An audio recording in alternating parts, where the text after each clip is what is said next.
Well, Mike, thanks so much for sitting down and chatting with us today. Thanks, James.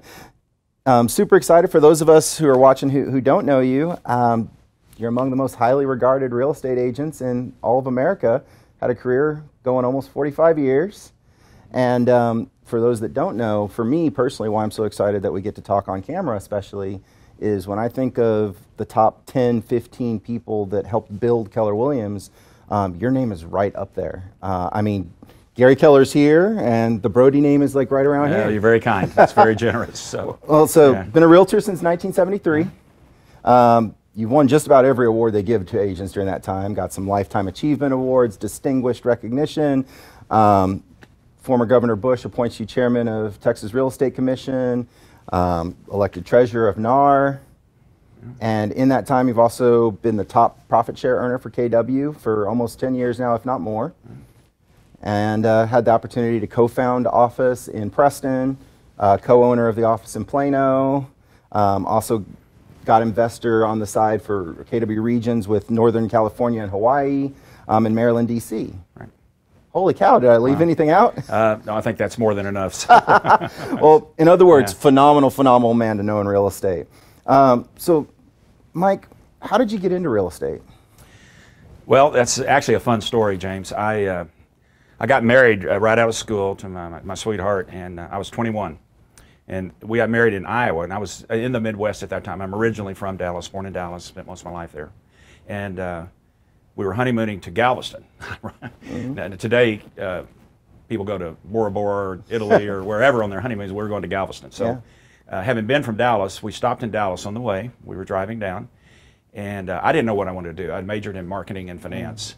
And all the companies I'd interviewed with said the same thing. At 26, you'll be here. At 28 or 35, you will have moved 2 times. At 44, this will happen. At 56, you'll have these options. And so I was unemployed. And while we were in Dallas on that trip, I was out running an errand one day, and I saw this real estate office. And I said, I wonder what that's about.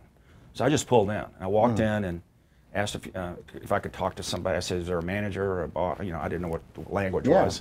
And so, yes, a gentleman came from the back and went back, and literally within 20 minutes, I said, it sounded good. I wanted to come back to Dallas anyway.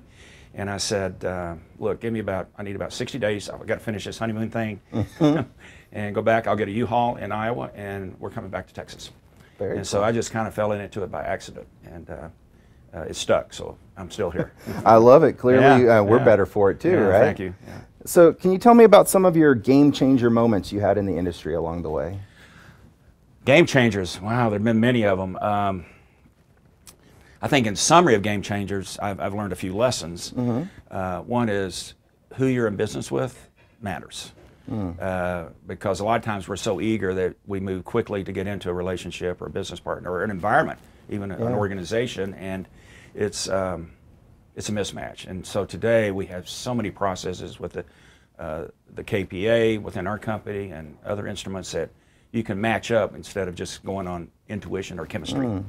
But the chemistry is important. So game changer moments for me is learning to be careful who I get in business with and a process to get there. You just don't jump in. In fact, a friend of our company, John Maxwell, once said in a small group setting, somebody asked him, how do you decide who gets in your inner circle? And he said, I have a formula for that. He said, it's my 4 C's. He said, first, it's character. Are they of good character? Not are they a character? Which we go, yeah, we know that. And he said, competence. Do they bring a competency to the table that maybe I don't have or my team has? He said, I'm always looking for creativity, because if they're not more creative than me, why do I need them? And I'm going, yeah, I get those. And then his 4th one that's really kind of hit me hard is as an aha moment. He said the 4th C is chemistry. He said it can take 8 hours to get in business with somebody, and if the chemistry's wrong, it may take 8 years to get out of business. Wow. So I think those are game-changing moments for me. Very cool. And you mentioned in that relationship aspect, you started your career 45 years ago. Keller Williams was founded in '83, so you've been in the business since 10 years. Yeah. What did it look like for you coming into Keller Williams and getting into that relationship? Well, it was. I was happy at the time. I had grown up in a company and was a manager at age 26. At 29, another friend within the company, a great friend of mine, and we've been business partners for 38 years now. Dick Dillingham and I were managers at another company, and we started our own company in 1980. And grew that. We then merged in or became the real estate branch for a financial institution. I was the general manager of the Dallas-Fort Worth area for 4 years, and Dick was the senior VP of the mortgage company. And then I got bored, didn't feel there was more I could do. I knew the number one person was not going anywhere, and so I went back into sales. And I was very happy there. I was doing well. Had one administrative assistant. This is before teams and groups. Yeah. And life was good, coaching Little League ball, doing some training around the country, speaking. And I got a phone call one day, and it was a great script, and I agreed to meet with that person. I said, even though I was happy, successful, loyal to my broker, life was good, but it was just enough of a curiosity, and I thought, okay, I'll give you 15 minutes. So the next day, we met for coffee, and he showed up with a lady named Althea Osborne, who's one of the grand dames of our company and an amazing woman and friend and leader. And that 15 minutes turned into 2.5 or 3 hours. So even though I wasn't looking, I think it was a great example, Stephen Covey's book, of when the teacher is, or excuse me, when the student is ready, the teacher will appear. And that was my moment. I love it. It changed my life. And so that 3 hours turned into a couple meetings with Gary Keller. Fast forward, and 3 or 4 months later, I was with Keller Williams. That's phenomenal. And I think we had 1,000 agents at the time, and we're approaching 200,000 now. Yeah, we've grown a little bit grown since just then. a little. Yeah. So along that journey, I'm hearing a lot of cool things to go into. But really, what I love, and I think will benefit some of the people that will be watching this, is what is your greatest fail forward moment? Because Gary Keller talks a lot about fail fast, fail faster, fail forward, always be growing from that. What is your greatest fail forward moment? Wow, what a great question. I think there have been a whole series of them. My life is still failing forward. And probably the largest was a misstep on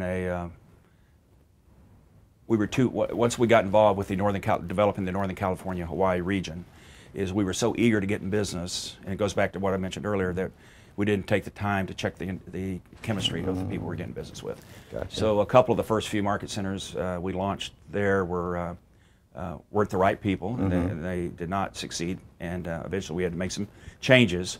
And so from that, I've learned that to take your time and be very careful with who you get in business with.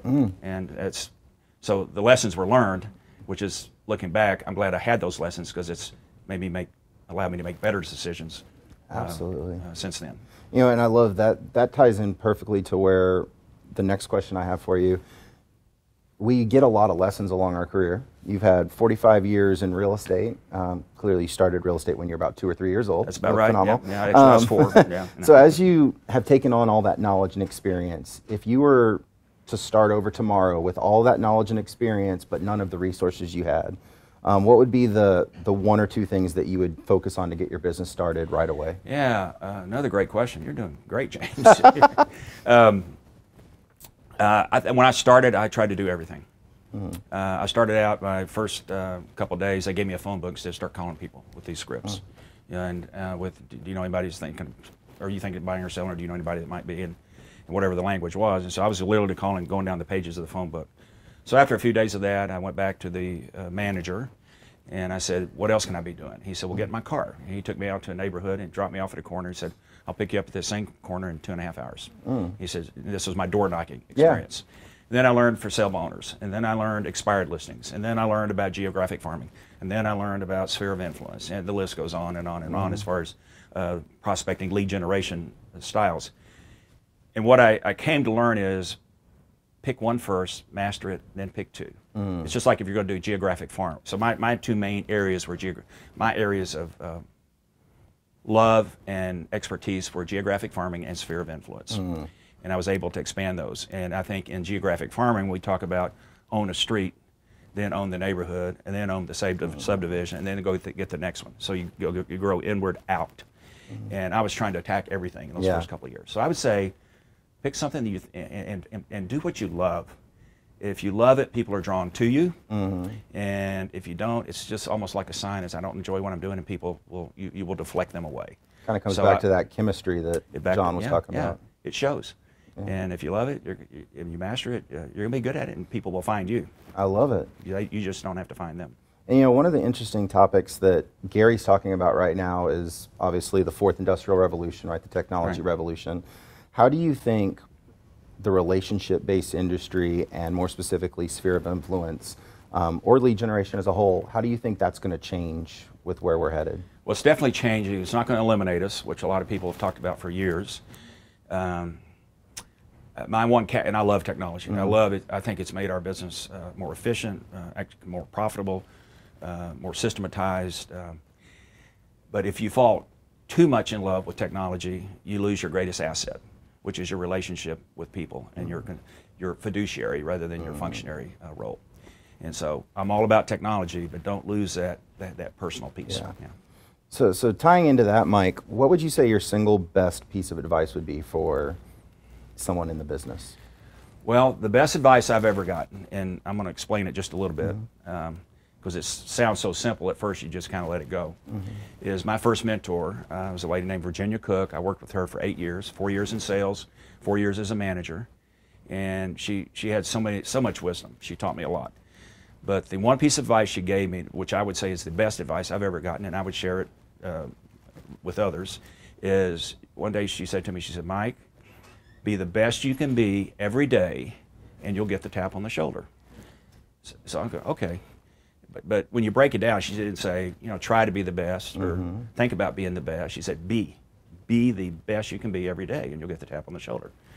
Now, she didn't say be pretty good or be the best you can or just do what you feel like. It's be the best you can be every day. So it's not the best you can be on Mondays or Sunday or Saturday afternoon or Friday mornings. It's every day be the best. Now, some days are better than others. But if we set out with the mindset every morning, we're going to be the best we can be that day. I'm going to make this a better day than yesterday. You'll get the tap on the shoulder. So I got it. Be the best you can be every day. The tap on the shoulder haunted me almost for years. And what's she talking about with that? And so after many years, when I look back on it, by being the best you can be every day, if you'll follow that as your kind of your marching order or theme or mission, the tap means opportunity. Opportunity will find you. I love what our president and CEO, John Davis, said when he was an aspiring young high school athlete in a small town. He was talking to his dad one time, and he said, Dad, will they ever find me? Because we're in such a small place. And he said, son, if you're good, they'll find you. And I believe if you be the best you can be every day, people will find you. And this is a company of performance. The politics of Keller Williams is performance. So if you're good, you'll go get noticed. And that's where opportunity comes. You know, I love that, Mike. It's phenomenal. I got to start my career at KWRI, and working for Diana. Diana has a similar saying of grow where you're planted. I like your version. Don't tell Diana, but I love Virginia's version a little bit better. Be the best you can be every day, and you'll get the tap. I love that. So, Mike, to kind of shift gears a little bit, your son Tony's had a pretty successful career in real estate in his own right. He comes and teaches in our region quite frequently. Phenomenal guy. Congratulations on that. I agree. I work with a lot of agents who have goals to see their children come into the industry and have the similar types of success Tony has had, and to grow off of them. What tips or lessons can you share with those agents that really want to make it a family affair? Wow, great question again. I'm going to go back a little earlier. My wife and I, are 46 years now. Congratulations. Thank you. We always felt like our children growing up should have some extracurricular activity. Whether it's band or drama or sports or whatever, not just your academic curriculum, but be more around and be involved. We thought that would just, and then the other was watch who they associate with and who those parents are. Right. So you get a little bit of what we were talking about earlier, the 4 C's of John Maxwell. And then also, as they got old enough into their mid-teens, that they have some summer role activity, whether it's mowing lawns or working at the Hallmark card shop or the bag room at a golf club or whatever. And so it started teaching them work habits. And in Tony's case, to your question, he was a double major at Baylor University. His degrees were in marketing and real estate. And I had never pushed him toward this business, never tried to. I don't think he was planned to do it. He actually started in the title business and had a great role in marketing there. It was growing quickly, but after a couple of years, he saw ceilings in the employee environment, if you will, whereas our company has employees with entrepreneurial opportunities as well. Great company. And so he made the switch to real estate. And after about 6 months in sales, and he was off to a fast start, he got recruited away from the Plano office to another office to be co-team leader, or assistant TL, I guess. So he just has built his own path, and it was never pushed. Actually, I've tried to stay out of, I've avoided every way I can to not be accused of nepotism. And I would say make sure, don't force it upon them if it's not their place to grow, if they're planted there. Yeah. They can be exposed to it, but they need to be themselves and find their way. And if that matches up, then what a blessing to both the parent and the child. Yeah, that's very cool. Yeah, thank you. Oh, and Mike, I've heard you say a couple times, great company to work for, work with, great people, great energy, and obviously it's brought a big benefit to your life. In today's world, today's Keller Williams, in your opinion, what is the primary reason somebody should partner with KW? Well, my elevator speech, if you will, is, and you can go a long time with this, but basically we can now say we have scale. We are big. And not just in the number of associates worldwide, but in the quality of associates worldwide. But we are known. We are now a brand that is known everywhere. It used to be, who are you, KW who? And now it's KW Wow. And so we've got scale and we've got brand. We've got a great brand. And I think the third piece, which is at all levels, is we have leadership. Now, a lot of the new bright, shiny, object-type companies coming in to claim to be this or that, I don't think that's a powerful combination to have scale, brand, and leadership at all levels. And we teach leadership. We live leadership. And I'm not sure, and I respect all of our competition. There's a lot of fine companies, but I think we've got the trump card in all three of those categories. So that's why this is the top company to partner with. I love it. And Mike, we said in the intro, top KW profit share earner for the last 10 years. What would your advice be to someone who's just now joining KW around how to become a top profit share earner? Well, front of mind. You need to think about it. I think there was a survey a few years ago, and out of the top 10 reasons why I joined KW, they're all great reasons. I think number one was culture, then training, and so forth, and it gets into the economic model. Profit share is like number 8 on that 10. That doesn't put it front of mind. And it's so easy. It's just, if you love what you're doing, if you love this company, you want to share it. If you care about somebody, you share it. It's not salesy. You're not trying to push somebody on them, or something on them. And if you just look at this, so let's just say we're 180,000 strong in today's numbers. And NAR average, National Association of Realtors average, is 30% attrition a year. So that's 54,000 people just through attrition, non-success, dual career, do something else, will leave the industry. In our case, 54,000. So we have to replace those 54,000, and we like to grow. We have a thing called the Growth Initiative, right? And so we're going to grow another 10 or 20 on top of that. And one thing, every one of those 70,000 people who will join us each year, or this coming year, every one of them has one thing in common. They have to say, when they join, my sponsor is. So how many of them are going to choose you? They're coming in, and it took us, we grow more now in 1 year than we did any year for the first 10 years. And so the opportunity is not less, it's more. And so just be a partner, and be an encourager, and just make an introduction to your team leader or another leadership person, or a person who can tell the story, and your chances are good. And I think the recent statistic is 38% of our people participate in profit share. I mean, 62% don't. So 32% are getting the 100%. Yeah. To varying degrees. So, and I think if I can expand just a little bit, here's how easy it can be. We talk about time blocking, and in Keller Williams, we believe in time blocking for lead generation. 3 hours a day, 2 hours a day, whatever your model is. If you could take 10 minutes a week, not a day, a week, and during your time block for profit share opportunity. And during that 10 minutes, you're going to call 3 people. Somebody you know who's not in the business that you think could be great in the business. Somebody you've recently done a transaction with, I put that at the top of the list. And somebody you just admire, whether you've done a transaction or not. and call and just, let's say you've done the transaction with somebody. Now I call you, hey, James, this is Mike Brodie over at Keller Williams, the Woodlands. And I just want to tell you that transaction we did on Grogan's 3 months ago was as professional as it could be. It was clean. I hope we can do many more. I loved working with you. Thanks, Mike. In fact, James, I've told my team leader about that, and she's going to call you to thank you and just say what a great job I said you did. And so please receive her call warmly, and you know, and listen to what she has to say. All right. So at a minimum, that person's taking it as a compliment. Yeah. They want to do a deal with you again, right?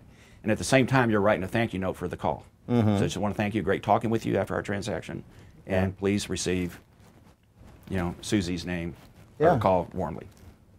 So if you do 3 of those, and then you give those 3 names to Susie, fictional team leader in this example, and let's say you do that 40 weeks a year. Thursdays at 10 o'clock, you're going to take 10 to 10:10 to make those 3 calls and turn in the names. 40 weeks. So that means you're going to give 120 leads to Susie, right? Susie's good enough with our team leaders in this system that she's going to get an appointment with 30 of them, maybe 40, and she's going to do at least a 41 conversion. So there's 10 to 15 people that go into your downline, and you also change their lives, I believe, by coming here. So that's how you build. That's how simple. That's just one method of building your downline. Simple. And it's so easy. Time on task over time. Yeah, and plus you're creating allies in the marketplace because they like you for saying nice things about them. Yeah. They want to do another. They're going to show your listings more often. You know, it's really funny. In that same simple mindset, one of the things I learned from Gary Keller early on was that profit share is almost like your scoreboard of influence in the industry. Oh, wow. I love that. And I had never heard it described that way, and it stuck with me. And I just can't begin to tell you how in awe I am that I'm sitting with the top profit share earner in KW. I'm humbled. Thank you. That is just phenomenal, and that's a super simple plan that anybody can do. Yeah. So, as we start to wrap up our conversation, I've got 2 questions that I ask everybody I get to meet with. Let me get ready. Number 1, I learned early on from Mark Willis that leaders are readers.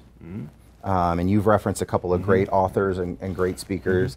What are the top 2 to 3 books, in your opinion, that every business owner should be reading and have, you know, in front? Well, every business owner, which is all our people, we all have businesses in our county.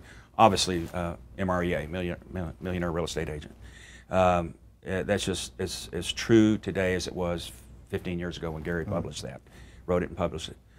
Today, particularly at this time of this interview, actually at any time, the book Shift is a great book. It's not just during a shift. Yeah. There are great principles in that book. So moving outside of those, I think mindset books, 2 books that shaped me and early in my life, decades ago that I read were See You at the Top by Zig Ziglar. That's a mindset and attitude and self-talk book. Another one similar to that is called The Magic of Thinking Big by Dr. Michael Schwartz. So that's in mindset. As far as other business books, I like a lot business and finance. I like Dave Ramsey's books on finance. Also, Tony Robbins has a book that came out 2 or 3 years ago called Money. Yeah. And so it's just great business disciplines in there. It's not just about making money. It's how to think about money as well. Kiyosaki's books, Rich Dad, Poor Dad, Cash Flow Quadrant. Cash Flow Quadrant, I'll warn people if they haven't read it, is a difficult read. You can just read the summary at the end of any chapter, and or come hear me speak, and I can give you in 30 minutes the essence of how to think about money. So, I love it. You know, I've gotten to see you speak on that topic. I've also got to see Tony speak on it. Y'all are both phenomenal. Well, thank you. I love it. And the last question I got for you, Mike, and this can be in the terms of real estate, it can be in the terms of business, in the terms of life. How do you want to be remembered? Ooh. I think I am somebody who cares, and I want to be better about showing that I care because I move fast. I've got a lot of things going on. I'm just that wired entrepreneurially, and not to be cliche, because I've heard this before, but leave the world a better place than when you arrived. And so I just like to make my greatest thrill today, in my career and in my life is seeing other people become better, and whether it's their business life, or their spiritual life, or their family life, or their personal habits life, or whatever. So leave it better than when I found it. So in every aspect of life, do your best every day and you'll get the tap. Get the tap on the shoulder. I love it. Well, Mike, thank you so James, much for your thank you so time. I much. appreciate you taking time out of your schedule to play with us It's today. a pleasure to be here. And Thank I you. know everybody that's getting to watch at home will just be phenomenal, Right. excited. All right. Thanks, Mike. Thanks, everybody. Have a great one.